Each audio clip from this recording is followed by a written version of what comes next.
Hey everyone, Andrigas here and welcome back to my channel. The upcoming WoW patch 10.15 is almost here, arriving on 11th of July for NA region and 12th for EU. Even though I already made a video on what's coming when it was first announced, well, things have changed quite a bit since then. I got to test out all the features myself, so I wanted to make sure I'll give you an updated version going over the most exciting stuff that you definitely will not want to miss. Without further ado, let's dive in and take a look at some of the most important features coming in patch Fractures in Time. Starting off with the probably most anticipated addition, in 10.15 Evokers will get a third specialization called the Augmentation. It's not a tank and it's not a healer, it's actually a new DPS spec but with a twist. Instead of doing a crazy amount of damage as the Devastation does, Augmentation Evokers will do damage and buff nearby allies at the same time. They use a combination of black and bronze Dragonflight magic to accomplish that,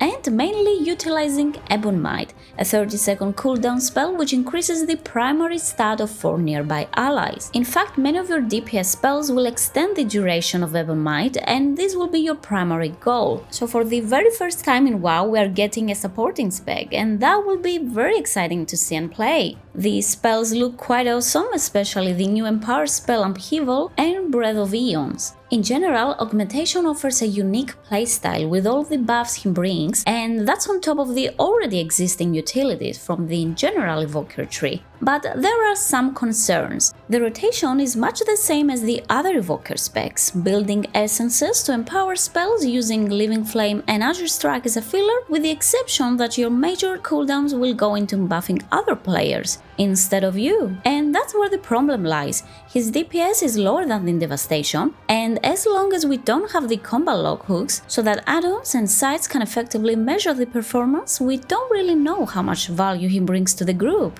If Blizzard can solve these issues, well then yes, this seems to be a very fun spec to play, and just from the looks of it, Augmentation looks pretty awesome. While 10.15 will not give us a new raid, we still get the Mega Dungeon, the Dawn of the Infinite, which looks pretty cool. And it includes 8 bosses to go through. The dungeon entrance is located at the Temporal Conflux in Thaldraszus, and at first it will be available in Mythic difficulty only, with Heroics and Mythic Plus coming in later patches. Most notable bosses are Infinite Tear, Iridicron, who has one of the most interesting fights because, well, it includes Chromie, Galakront, Morchi, the evil version of our Chromie, and the final boss of the dungeon will be Chronolor Dios. As I said, this will be in Mythic difficulty for now, but not really in accordance with the regular Mythic Zeros. What I mean is it will be a lot harder.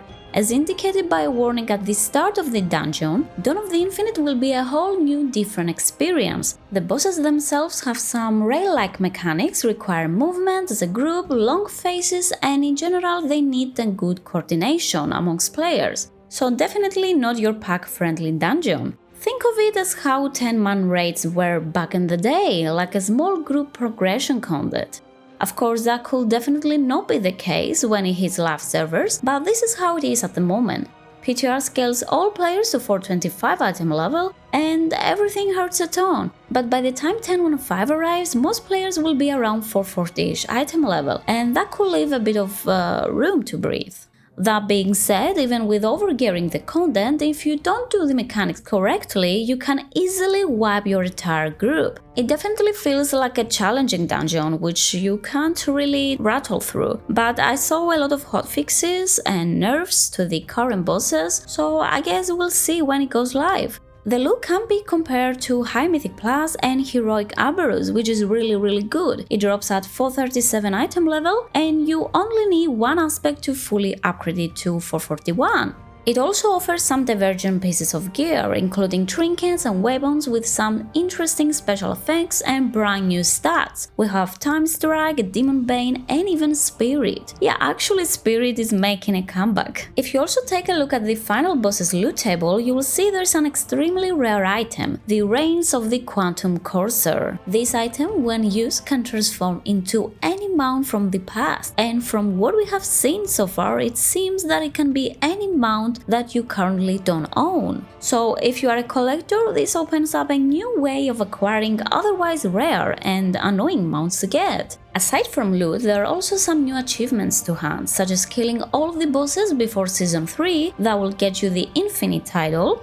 On top of that, if you manage to complete the dungeon in a single run without any deaths, you will receive the Infinite Transmog set, which looks pretty neat, and I don't even know how I'll manage to do it, but I have to. 10.15 introduces a new public event called Time Rifts, whereas mobs from different timelines will invade our world. A time rift begins every hour on the hour, but you can mouse over on the map icon to see exactly when it's going up. Once a rift becomes unstable, you need to head over to Tearhole Reservoir in Thaldraszus and simply talk to Soridormi, who will assign you with a different series of tasks. These are pretty straightforward, such as killing mobs, healing allies, completing puzzles, etc. By participating in these tasks, you will also receive Paracosal Flakes, a new currency which can be used to buy items from various vendors found near Soridormi. Completing tasks will only last for around 8 minutes. Once the timer stops, you'll be able to go through the portal and take down the boss.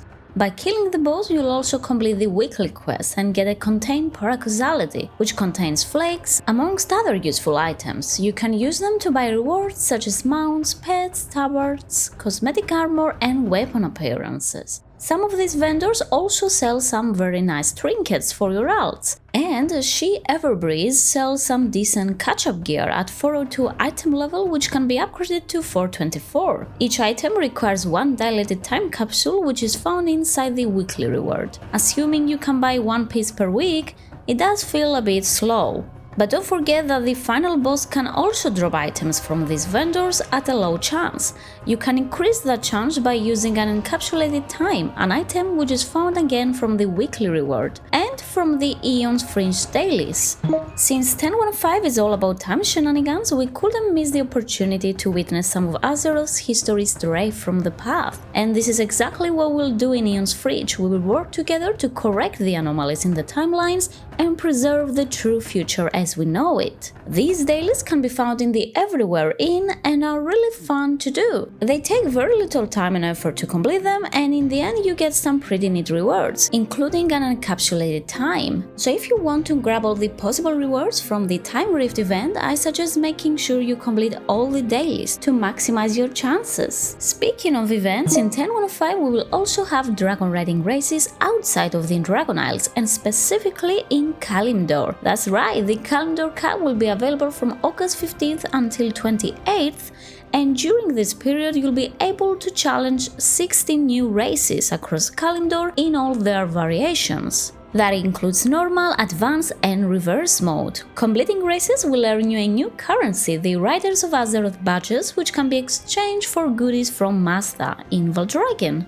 These rewards include new dragon customizations and this very nice transmog set called Drake Racer Silks, which looks like a pilot set and it's really nice. As this will be a limited time event only, make sure to take part to earn the goods before they are long gone. Another feature coming with 10.15 is the Whelp Daycare. We'll finally put to use the Little Scales Daycare in Valdragen. Once you arrive in the Dragon Isles, a tiny proto-drake will give you the quest Eggs in Abundance that leads you to Amelia at the Ruby Life Shrine. There you will get to know what a whelp tender does, and you'll be sent over to the daycare area to prepare for the first whelp. Each day you'll be given a new quest where you will continue training your whelpling. Once you fully train your first whelpling, you can go on to the second one until you train all 5. Finishing the questlines for each whelp awards with 2 pets, 1 battle pet and 1 non-battle, for a total of 10 pets. For completing all 5 whelp graduation quests, players will be awarded with the Hey Nanny Nanny achievement and the title Whelp Tender. You can also complete additional daily quests which often ask you to take care of the daycare area. These usually give flystones and gold, but there's also an achievement tied to them. By completing all 16 dailies, you will get the achievement Whelp There It Is, and you'll be given the Axel pet, which is this cutie red dragon. So if you're a pet collector, I highly recommend checking out the Whelp Daycare, as it will earn you a total of 11 new pets and they are all very adorable. In 10.1.5, Warlocks will get some quality of life changes, and I don't mean DPS wise, nope, I mean visually. More race options are becoming available for Warlocks, so any race can now brace the chaos and be a Warlock, even if that doesn't fit lore-wise, in the case of Lightforce Trane, for example. But yeah, I think this is overall a good change. In addition to that, Warlocks will also get new Imp Customizations. They'll be able to go up to the barbershop and customize their pets using various skins. You'll be able to see the ones you've earned so far, or how you can unlock new ones. As soon as the patch arrives, Warlocks at level 30 or higher can undertake a new questline which starts with the quest beginning in positions. To get started, you need to meet up with Assistant Phineas in Stormwind or Orgrimmar.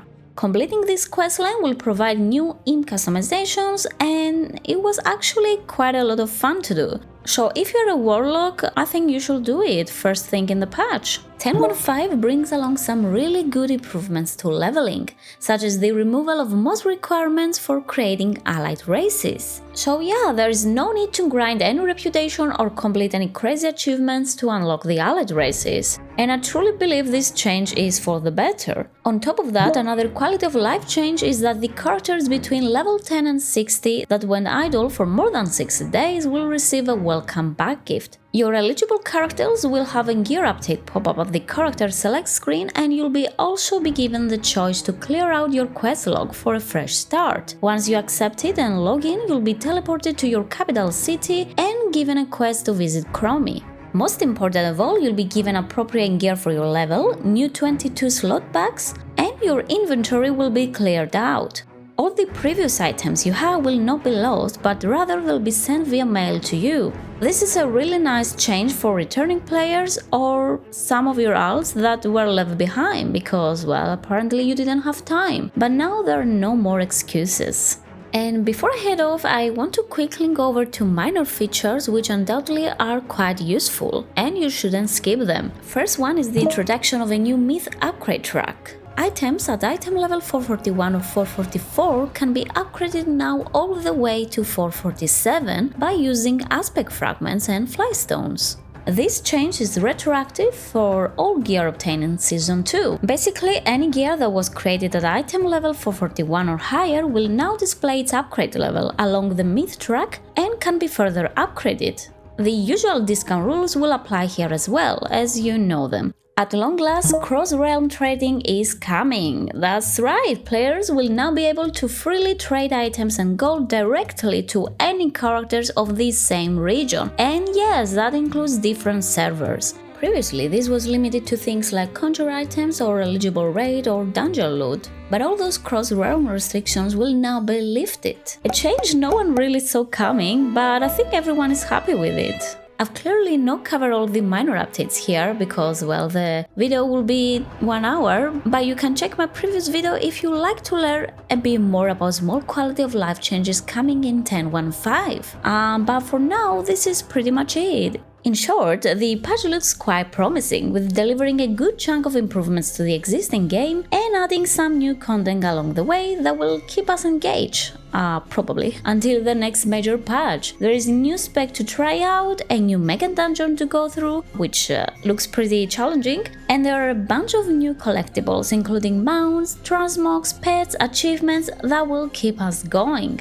As always, thank you so much for watching my content, and make sure to drop a like if you have found this video helpful. If you want to support my channel, please take a moment to subscribe and hit the notification bell. You can also find me over on Twitch at twitch.tv/AndreCatsGames, where I'm mostly streaming World of Warcraft. Good luck with whatever you're doing, and I will see you all on the next one. Bye!